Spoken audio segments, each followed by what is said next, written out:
Danny Designs here, D squared.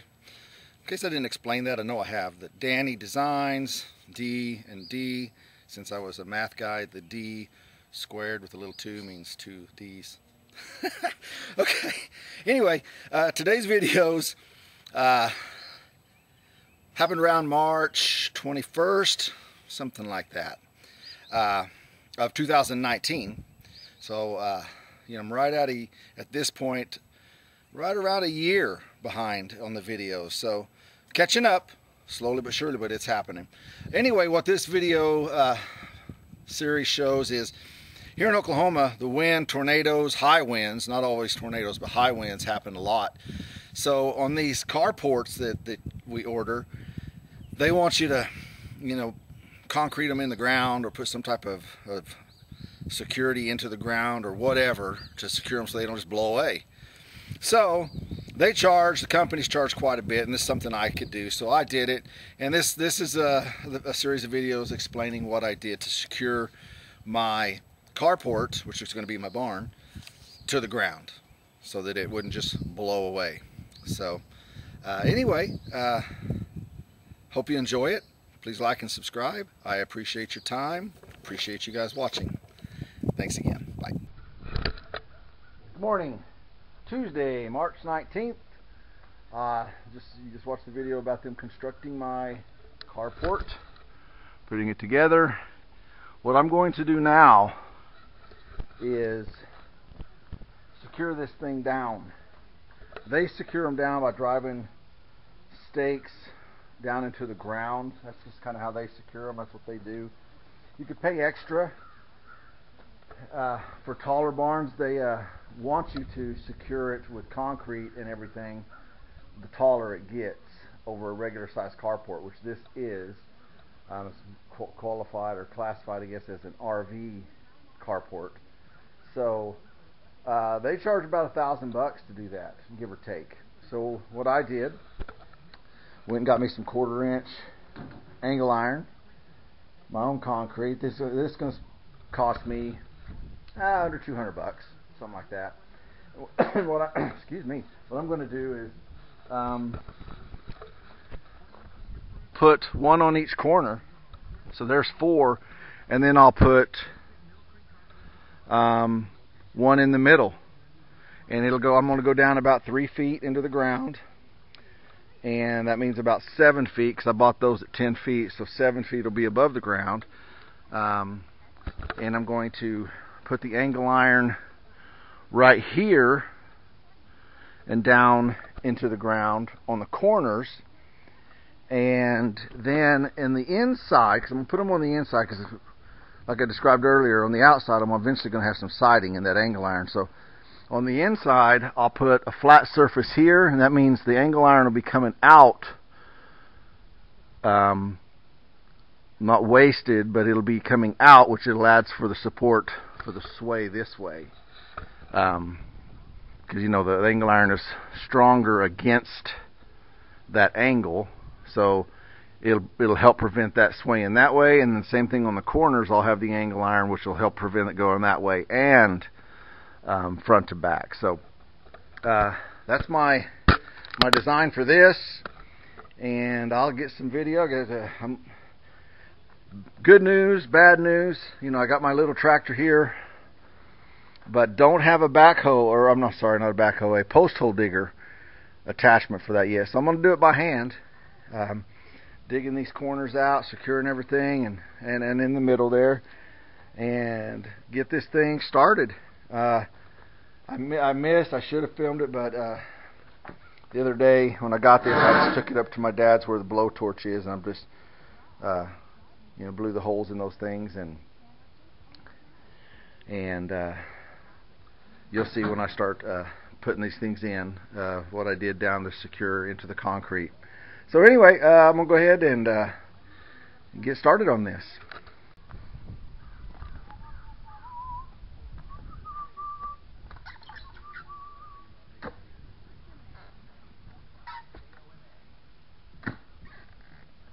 I'll dig this down.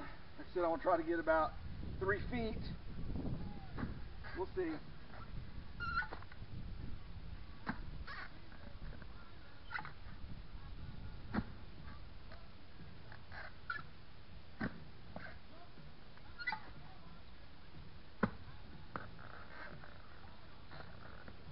Roots down in there, making it a little more difficult. That's all part of digging a hole out in the country.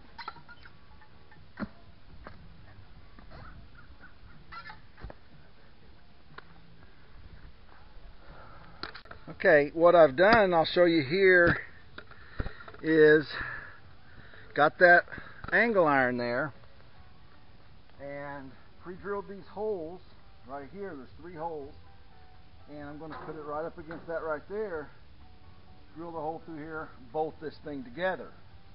Bolt this thing together right here so it's fitting up tight. And then, before I do that though, I'm going to put some small pieces of angle iron, or not angle iron, rebar in these holes. I've drilled a hole right there on the end and right there. I'll just stick those in there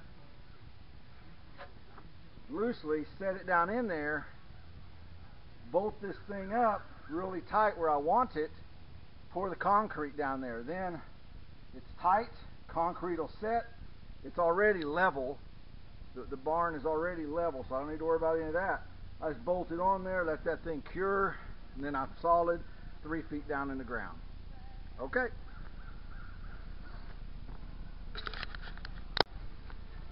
Here are the short pieces of rebar I was talking about, right there. I'm going to put them right through here just like that. They don't need to be secure, because I just got to make sure they're in there when I get it down in the ground. Because when the concrete sets around, it'll just lock all that thing together. So I'm going to try this real quick. See what happens. Put it down in there. Everything should go down in there just fine. Well, there we go. There's one. So,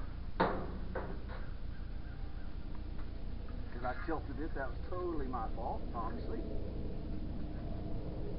Now I should be able to set this thing down in there.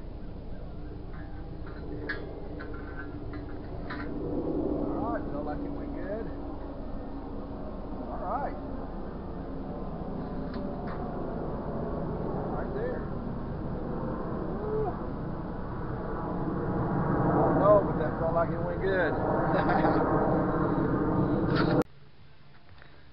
Alright, I'm going to start on the bottom hole right here, and what I've done,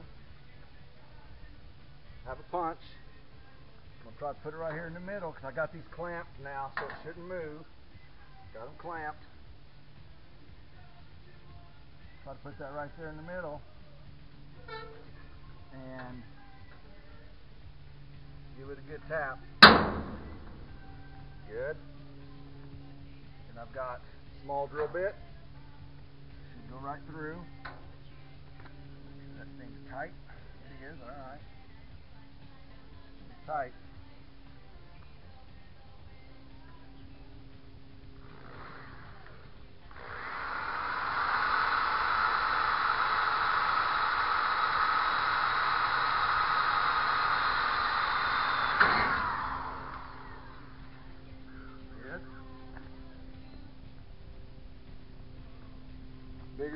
Bigger drill bit.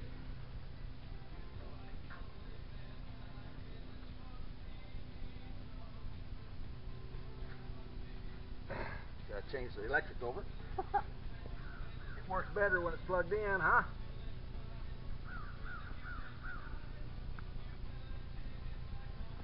Sure does. All right.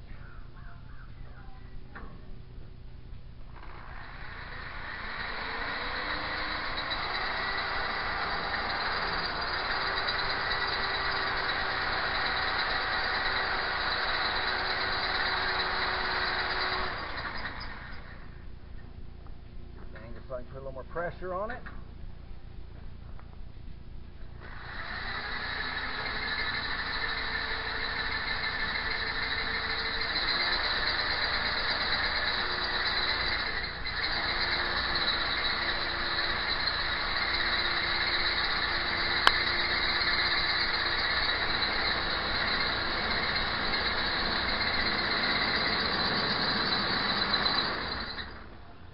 Vibrating a little bit. I want to make sure these things stay tight. Yep. All right, we're good.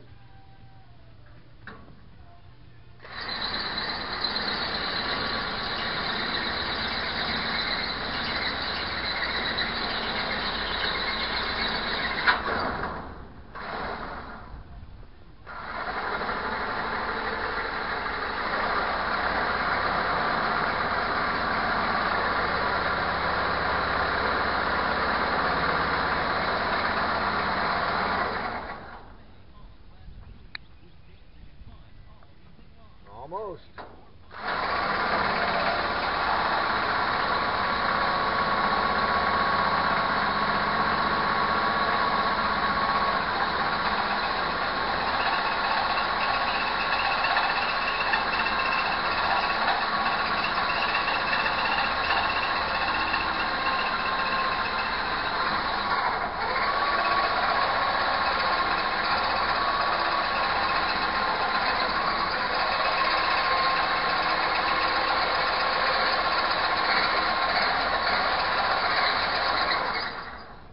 Close, it's coming through the other side.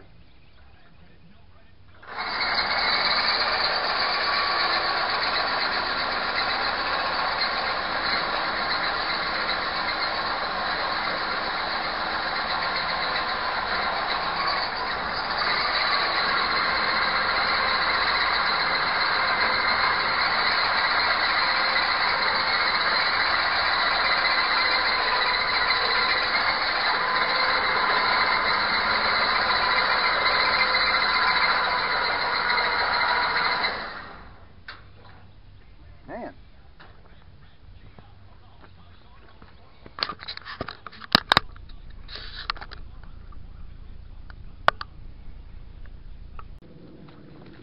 All right, the hole is through. Now, what I'm going to do is, that's going to go through. I'm actually going to have to come in this way because we have these, and I cut these off. This actually fits right in there real tight like that. So I don't like the screws sticking out, but I think that's what I'm going to have to do. No, I take it back. I'm going to go get a bigger washer, and I'm going to put this through here with a bigger washer on, and then this will go over here with another washer to secure that. So that's what I've got to do, is go get me some bigger washers.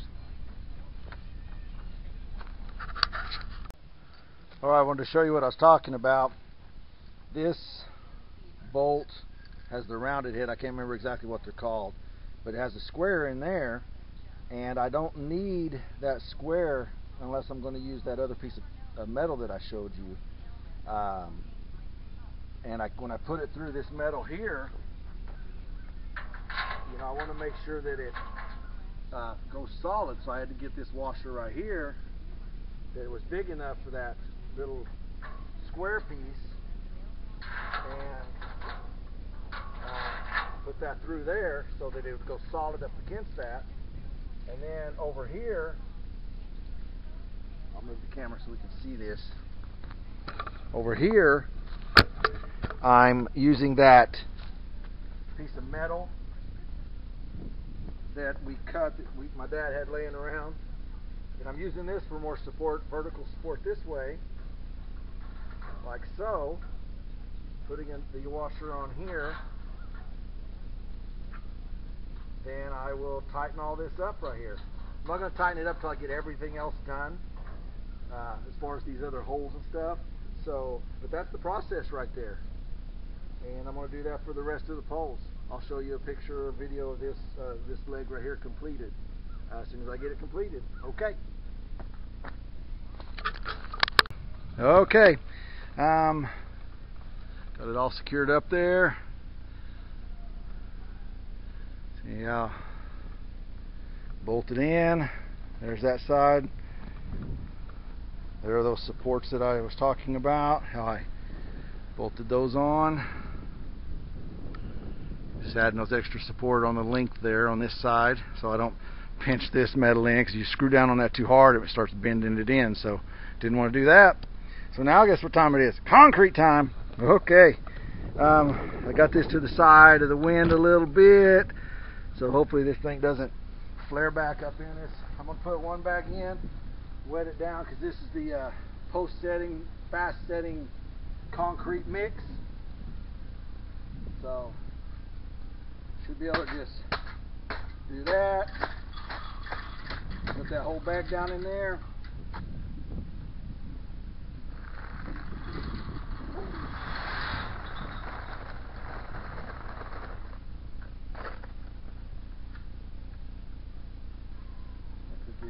Yeah, it's all.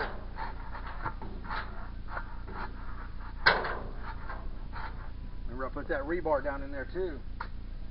So we all went around that. Put about a gallon and a half in there.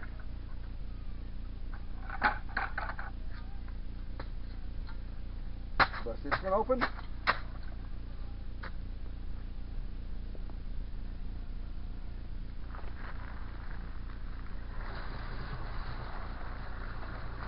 we go. Yeah. Yeah.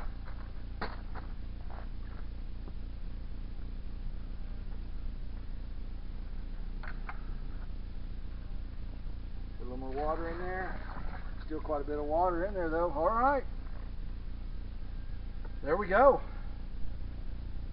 That thing should be solid by this afternoon. This evening, I mean, it's almost noon, but success. That worked out great. Okay, I'm not going to show you every single pole. I'm going to go through and do them all, and I'll show you the finished product at the end. When I start setting up the middle pole, I'll give you a little bit of difference in the corner poles, how I'm doing it, so you can see what I decided to do and how I designed that part as I was going through wanting to put these legs in. Saving myself about $600, maybe $800 by doing it myself. You know, that's the great thing about being retired and not afraid of some hard work. Digging that hole is not easy, you know that. So I'll show you the finished product when I'm done. Okay, out for now. Don't talk unless you want to be on. Hey there, finish this up. This is an all-day project. This is the middle post I was talking about. How I had to do this one different. I had to put it on the inside using the angle iron. I could have put it on the outside, but then that means that this part of the angle iron would have been sticking out, and when I put my wall on the outside, it would have gotten in the way. So I was able to do this, and like I told you earlier, put these for extra support. So I'll end up putting a 2x4 or something here to nail my siding to. So anyway, on this one, I ran into a problem because see that nail that they drive in when they install these things, this nail right here, it went in and then curved right where I had to dig that hole. So I started hitting that nail down under there at about 1.5 to 2 feet, so I couldn't dig anymore, so I ended up having to use a chisel and all that good stuff, and I actually at one point had this thing just kind of at an angle going in like this, at an angle, with the sledgehammer hitting the top on a ladder to drive it in to get it behind that nail. But I got it done. So see the corners here. I got to get one more brace for that one, so I didn't tighten that up. But on the corners, you see, tightened up.